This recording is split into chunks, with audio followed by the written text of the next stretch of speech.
The Aggies landed four-star wide receiver Drelon Miller. This guy is a starter the minute he walks on campus. You are Locked On Aggies, your daily podcast on the Texas A&M Aggies. Part of the Locked On Podcast Network, your team every day.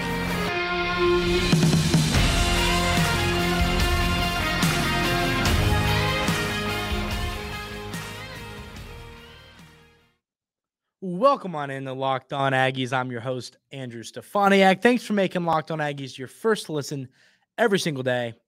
I hope everybody's having a great Friday, and I know that I am because the Aggies just landed absolute monster four-star wide receiver Drelon Miller. I can't express how big of a get this is for the Aggies. I mean, this is like this is the type of get that really can spark something for you. So Miller, 6 foot, 190-pound wide receiver, 62nd ranked player on 24/7 Sports in the composite rankings.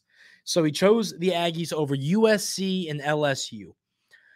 You know, watching the tape, and Miller's been a guy that, sometimes when these players commit, I'll watch tape and I don't know a ton about him until previous to them committing. Miller, I've been on, excited, hoping Miller commits to Texas A&M for weeks and weeks and weeks and weeks now. So I've seen his tape a handful of times, and goodness, does it stand out. Miller's tape, it's what he does so well that stands out to me. The thing that is just so amazing about the way Miller plays football is the elusiveness. I mean, my goodness. My favorite play. One thing is funny. You all, the everydayers that are in here listening every day, always when I'm talking about, when I'm talking about the tape, go watch the 24/7 Sports tape on these players, because that's, the tape I use. But Miller, he had this one play where he got to the outside and it all closed in on him. And it was like there were cornerbacks, linebackers, safeties surrounding him. I mean, it was like, okay, well, good job. You still gained 20 yards on to the next play. No, he went backwards around normally a play, one of those plays where he could lose 10 yards and everybody's a little grumpy, or he takes it to the house. This case, he took it to the house, and goodness, I mean, it was incredible. He broke some ankles, made people miss, and was able to get around all the traffic and score a touchdown. And it was like, when I was watching the tape, recently, when you watched it the first time, it's like what stood out to me as well was the fact that this wasn't a one-off play. That play I'm talking about, it wasn't like that was the one time he did something elusive and was able to make somebody miss and score a touchdown. It was like every single play, he's making somebody miss or doing something spectacular just with his elusiveness. And, but that's the thing about it. I talk about I have a couple quotes from him that were on On3's article when he committed, one of which I feel like, and I'm guilty because I've used this analogy before, but people throw this Deebo Samuel, he's the next Deebo Samuel. They throw that out. I did it talking about Jordan Anthony for different reasons. I don't think I thought they might use him similarly. I think the whole Deebo Samuel thing is thrown out at the wrong times. So when I say that, I mean this.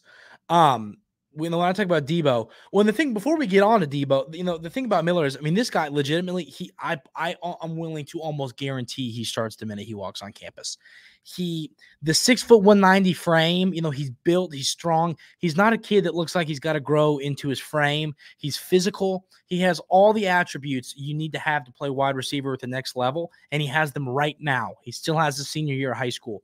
This guy in 2024 is going to be lining up next to Evan Stewart, or lining up on the wide receiver room, lining up to play wide receiver with Evan Stewart, and I'm willing to almost take that to the bank. That's how confident I am in that.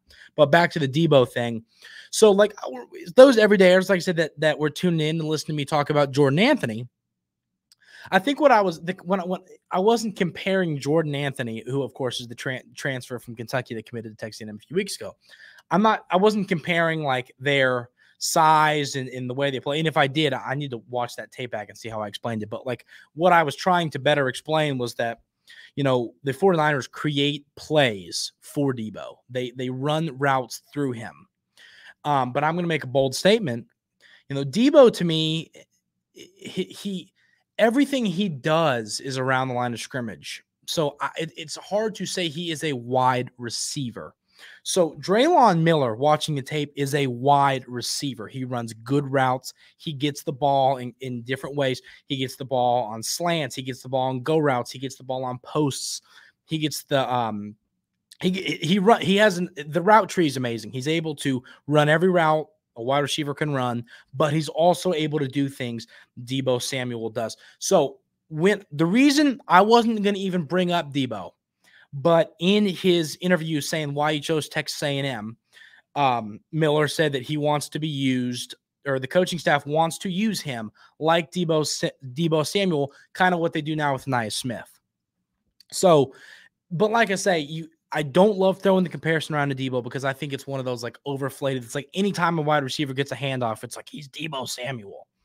What I will say is this. So I'm going to contradict myself and say this guy plays football like Debo Samuel. Okay. I hate doing it because I am contradicting what I just said, but it is a fact. Go watch the tape. He's hard to tackle. You can wrap him up and he's not going to go down. I think Debo is a couple inches taller, but I mean, they're kind of built similar, body-wise. I know Debo is just a tad bit bigger, but the point is, you watch his highlight tape. He had a couple plays where he would run while as a Wildcat quarterback. He had a couple plays where he would get end around, stuff like that. So Miller, I'm telling you, this young man is if you had to find a kid to compare to Debo Samuel without it sounding cliche, Drelon Miller is the guy to compare to Debo Samuel, and that's genuine. If you don't believe me, go watch the tape, and I promise I will not talk about Debo Samuel on this podcast for 1 month. And if I do, you all can yell at me, but that is it for this month. But so Miller, I mean, I don't think you can over-explain how big of a get this is for the 2024 class. This brings the class to 15th nationally. We talked a little bit, and today we're all talking about recruiting. I'm going to talk more about some of the rest of the class. We're going to look where we're at, what we need in the future for this class. So we're going to break down the 2024 class after we get done talking about Miller. But, Aggie fans, I think I saw the narrative floating around a month ago, people concerned about the 2024 class at that point when we had like 5 commits, when it was pretty much just, we'll go over the class here a little bit, but we had, 4 or 5 commits, and people were like, oh my goodness, nobody's committed. This class is 50th. What's going on? And I kind of said, relax, we're going to be okay. I had Brian Smith, our recruiting expert here at Locked On the show to go over some, recruits. And he said the same thing. He said, Aggie fans, relax, we're going to be okay. Everything's going to be fine. The commits are going to come. This is what these, June, July, that's what these months are for. And goodness, have the commits come ever since he came on my show and said that. So Miller, I just think, you can't say get the ball rolling because what is that? Like 17 commits in the last 2 hours. But, so he doesn't get the ball rolling. But as of right now, Drelon Miller is the headliner of this class for the Aggies. I think there's definitely potential for him to be dethroned by somebody else at some point. And when I say, headliner, the top recruit. So he could be dethroned, but this is a kid who's going to walk onto campus, walk into the facilities, and he is the guy. I loved reading his quotes about what he loved about Texas A&M. He loves the atmosphere, the family environment. The coaching staff made him feel like a priority. They told him and one thing, I like learning the inner workings of how people recruit. I think what Miller said is how Coach Fisher and company, and then Craig, and how they sold this to Miller was we need you. We want you. You can come here and you can play for us. And I think that says a lot. Coach Fisher and company, they're selling that you're a player that can help our football team. And Miller bought that.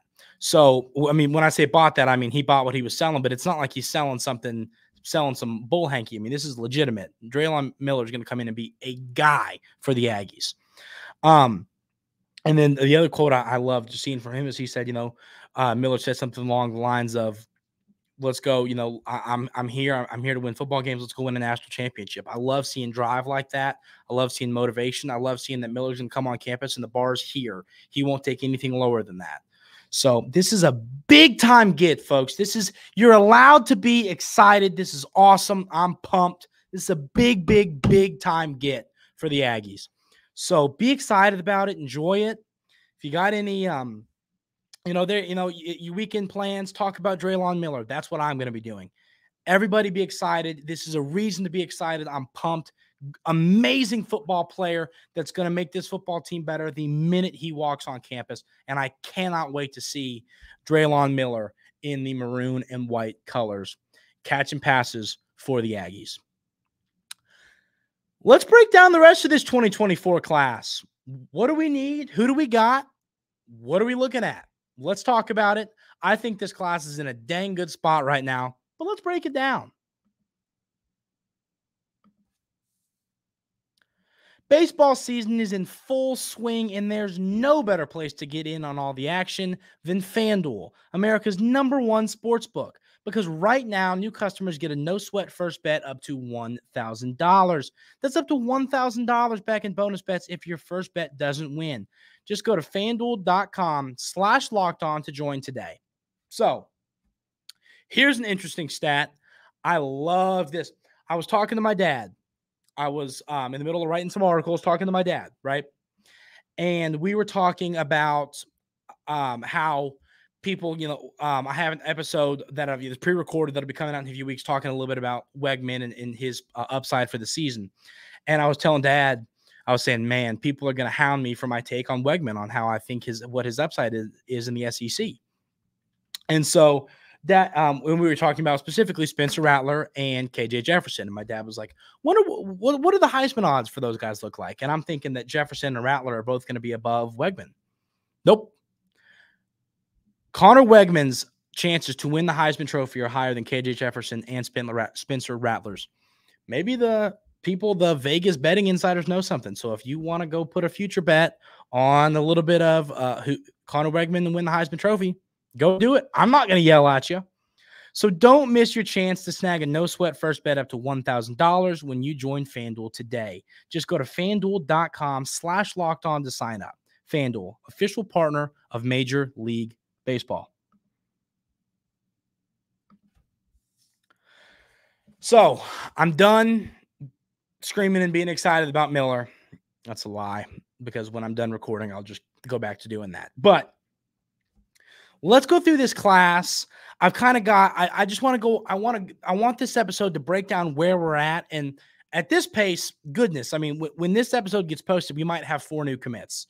But let's run through it and see where we're at. So we just talked about Miller. The addition of Miller brings this class to 15th overall. So your next best commit is Jordan Pride, the safety. He's ranked 105th in the national composite rankings, 4-star. Then you got Dalen Evans, the defensive lineman. He's ranked 110th nationally. He's a 4-star as well. Evans, there was a little bit of stuff rumored around that there were some rumors floating that he might flip to Florida. And it was, that was circulating. But, I mean, I feel like you can kind of get that vibe. You can get the vibe when someone's planning to flip or planning to decommit, whatever. And Dalen Evans, he's posting Aggie stuff. He's cheering people on. He's saying, come home, come play for the Aggies, stuff like that. So Dalen Evans, I don't think he's going anywhere. There was a point in time I was very concerned. That concern has gone down considerably. I'm feeling a lot better about this situation. So hopefully Evans is here to stay. I feel confident in that.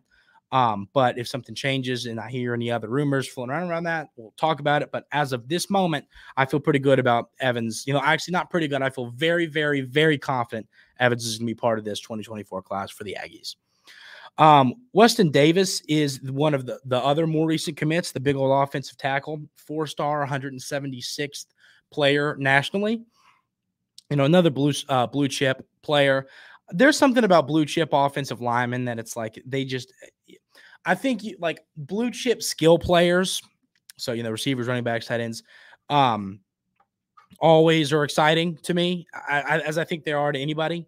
Like everybody, I mean, we're always going to get more excited about a quarterback commit, running back commit, tight end commit than we are an offensive line commit. I think once again, that's just that's just football fan nature.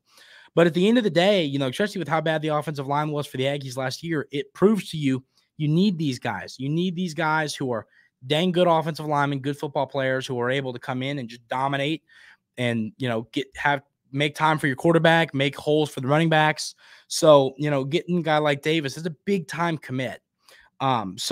Great player. We talked about him this week, broke down the tape on him. So Davis, I'm really looking forward to see what he can do. Ashton Funk, same thing. And every time I talk about Ashton Funk, I'm going to talk about how awesome of an offensive lineman name that is, because it is just awesome. So Funk, he's a big son of a gun, big 6'7" offensive lineman, 197th nationally, 4-star offensive tackle. So, the way I look at it is like this, offensive line, you have to have 5 guys out there. You have injuries, you have people not play well, you have lots of stuff go down, right?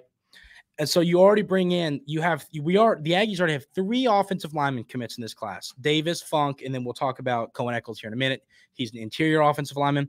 But I love that. You've got 3 committed right now. You got 2 tackles. You got an interior offensive lineman for the future. You got your left guard and left and right tackle of the future in these guys, which is great because Davis plays a lot of right tackle.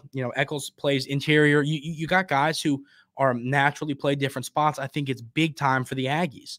So landing a whole bunch of offensive linemen. I said the other day, and a listener commented and said, I agree with you, bring in more offensive linemen. And I think it's a great point. You keep bringing them in. Keep bringing in these offensive linemen. You can't have enough talented offensive linemen. I think last year is proof of that for the Aggies.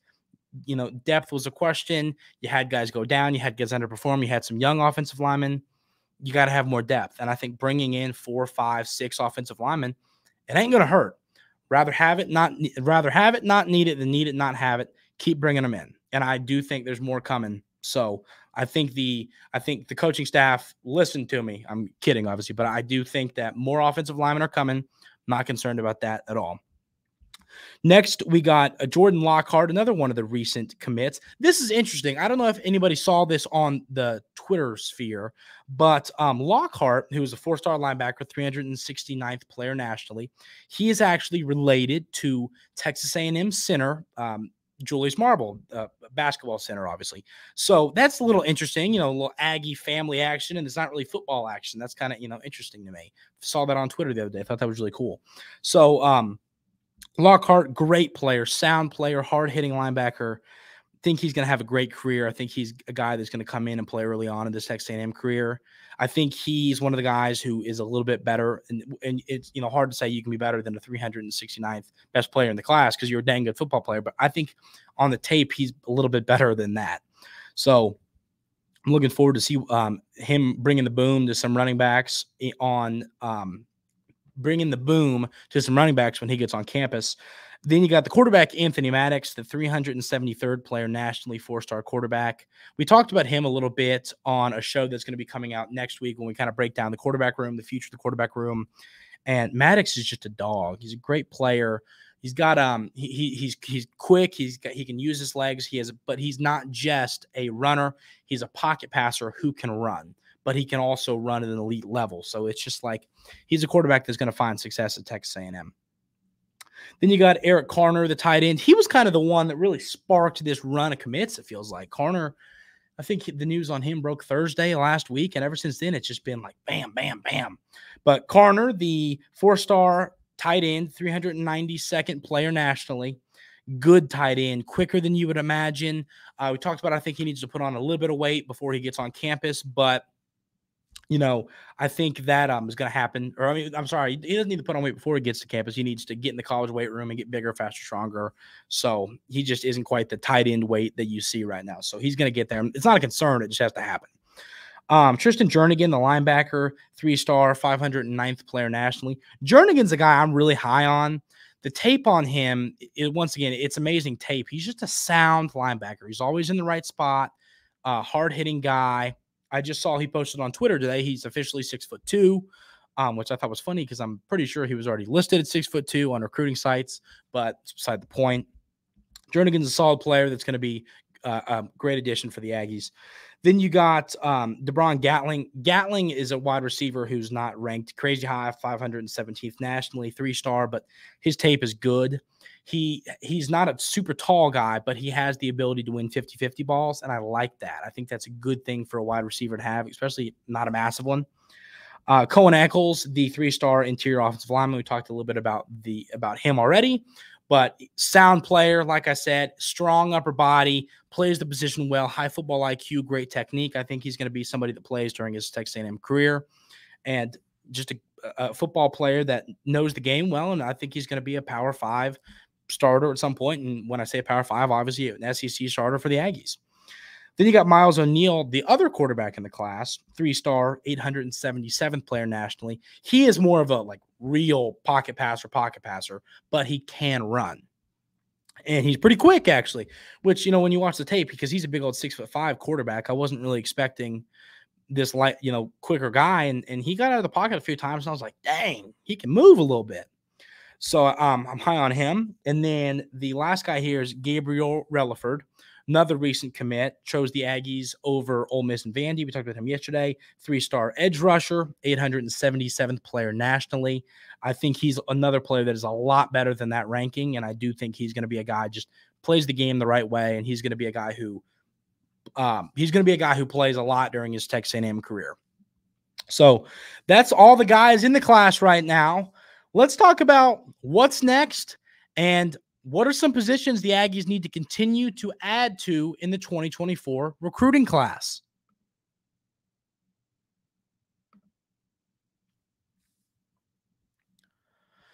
So once again, this recruiting class is sitting at 15th nationally at the time of this recording, which that changes every 7 minutes. So it's probably already changed at some point, but I'm kidding, more than likely it's still 15th. So of the 13 commits the Aggies currently have, I had down a little chart here. You got 2 wide receivers, 2 quarterbacks, 3 offensive linemen, 2 tackles, 1 interior. Eccles is interior. 2 linebackers, 2 defensive linemen, 1 safety, 1 tight end.